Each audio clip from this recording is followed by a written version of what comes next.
So yeah, you guys saw the title and the thumbnail correctly. Hamza literally just deleted over 100 of his videos. Basically, all the videos that he had filmed in like the past year, give or take a little bit of time, are just brushed off of his channel, and he quietly did this. Now, in today's video, I'm gonna break down why he did it, like what this means kind of for YouTube as a space as a whole, and how you can actually utilize and take advantage of this situation. So let's jump right into it. So I actually found out that Hamza deleted 100 of his videos because I was using this site called Social Blade. Basically, as a YouTuber myself, you can go in there and type in other YouTubers' channels, and it'll tell you things like how much money they're making, how many views they're getting in a day. And I noticed that his views dropped substantially. He went from getting about 50 to 100,000 views a day to just only getting to 20 to 30,000 views a day. So that made me wonder, why is this the case? And I knew that Hamza hadn't been posting on his main channel for a little bit. I see that he has like his new like daily vlog MMA channel, and I was actually watching that because that was like much better content than kind of like the, same old videos that he would make on his main channel that was just more so like catered towards like kids and stuff, like same old topics: how to get girls, how to stop fapping, how to get on self-improvement, how to work out. So I was liking his new channel, but I went back to his old channel and I realized that he had this video up as his last video, the one about him fulfilling his purpose. And I was like, yo, what the heck? What happened to like the past, like basically 100 videos? He had wiped them clean. He deleted them for some reason. Now, he didn't really say too much why, but let's go over it. Let's see if we can come up with why he did this. Well, Hamza for the longest has been known for, more than recently, as somebody who always changes his mind.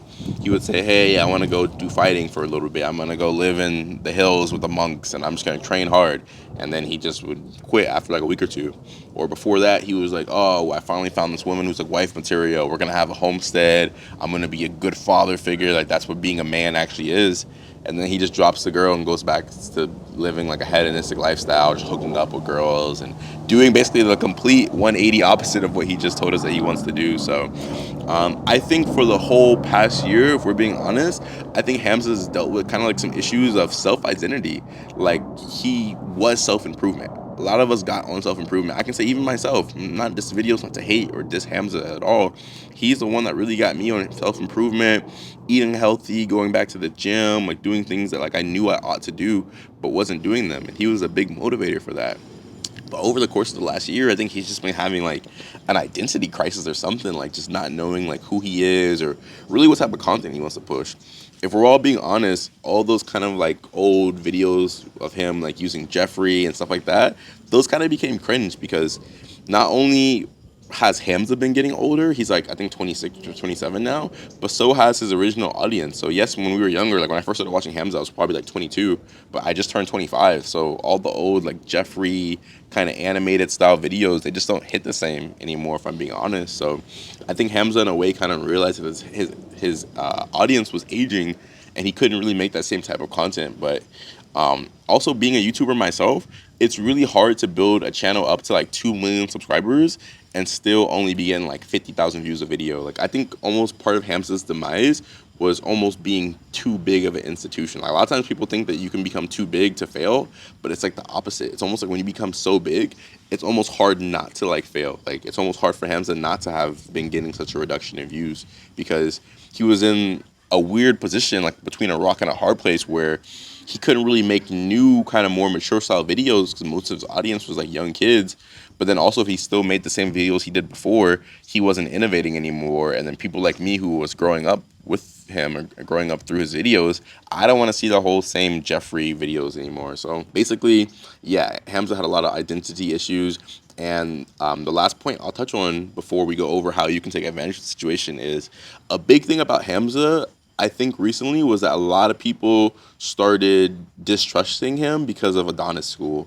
When he started the school community, I think it's great as a creator to monetize your audience, but I think in a lot of ways he like over-promised and under-delivered a lot through his like school community. Again, I think it's only like, I don't know how much money it is. I think it's like $100 a month, or maybe it's like $300 a month, something like that.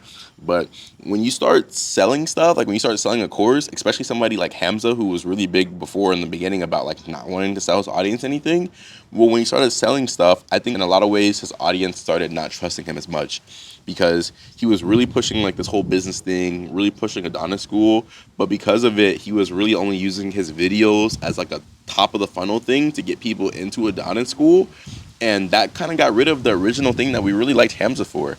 Hamza was really great because he gave us all this like free knowledge, all this free information, and it wasn't behind a paywall, and it didn't feel like he was just there to sell us something.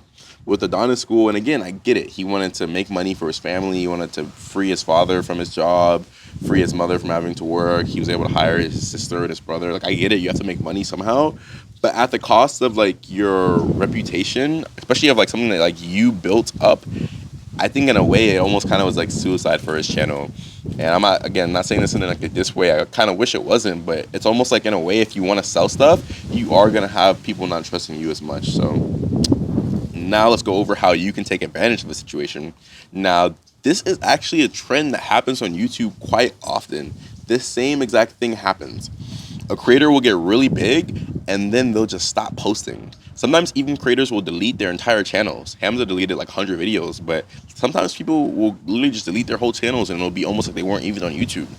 Now, a lot of people have did this. Like Nigga Hega did this, Jenna Marbles, a lot of the OG YouTubers, even somebody like Jake Paul. He's kind of doing what Hamza's doing right now. He's not doing the whole creator thing as much anymore, so he can focus fully on boxing. So this happens all the time. Creators will have such like a big command, like they will command the market a lot, and then they'll just take a step back from that marketplace.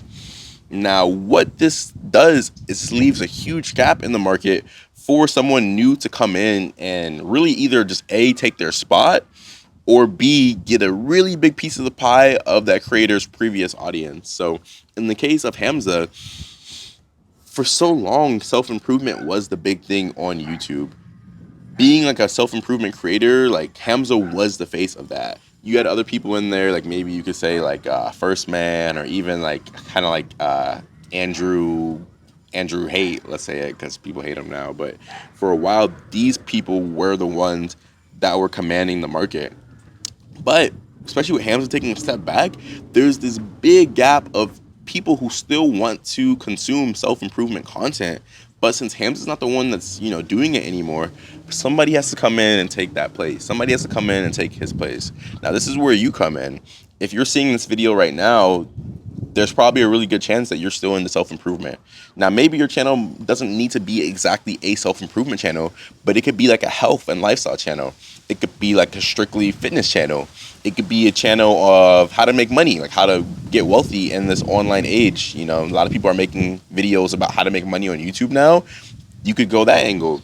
You could even go the angle of like relationships. How do you get girls? How do you attract women? Like looks maxing, things like that. There are so many different angles you can take on it now. And since Hamza was kind of like a conglomerate of all these different like self-improvement topics, you could either do that route or do one of like the smaller niches that I just talked about. So I think this is kind of like a really big opportunity for a lot of people. Because again, I still want to see self-improvement videos. Like I feel like ever since Hamza left, yeah, you still have like maybe First Man or some other people that are making kind of self-improvement content, but there's not really like a one go-to person just yet. So I'll say if you guys do have any type of interest in just like improvement of anything, improvement in health, wealth, fitness, relationships, start a YouTube channel on it right now today and make videos about it, because there still is a huge audience for it out there that's not being fed, because huge creators like Hamza have like basically just stopped. Again, this video is no diss to bro at all. Like I really do pray that he's doing good. I think he's out in Bali right now, so his fighting stuff, MMA, I hope he does well on that. But again, this is something that happens time and time again. Creators will either delete old videos, they'll delete channels as a whole, they'll stop posting, and it is sad when it happens, but it's also part of the natural change in the ecosystem. Like the marketplace is always changing, the market's always changing, so it's just up to us to like utilize it and still keep going. I would really advise you guys start YouTube channels, post every day, don't stop, because you could really like get really big right now and utilize even a situation like this, as sad as it could be. So if you guys liked today's video, comment down below if you guys want to see more videos like this. Give this video a thumbs up if you liked it. It does help it in the algorithm, and hit the subscribe button because I do post videos like this every single day. And if this video resonated with you, check out this video about why starting a YouTube channel is a great idea right now, even if you're not really getting much subscribers or views or anything. I love you guys, and I'll speak with you very soon. I'll see you tomorrow.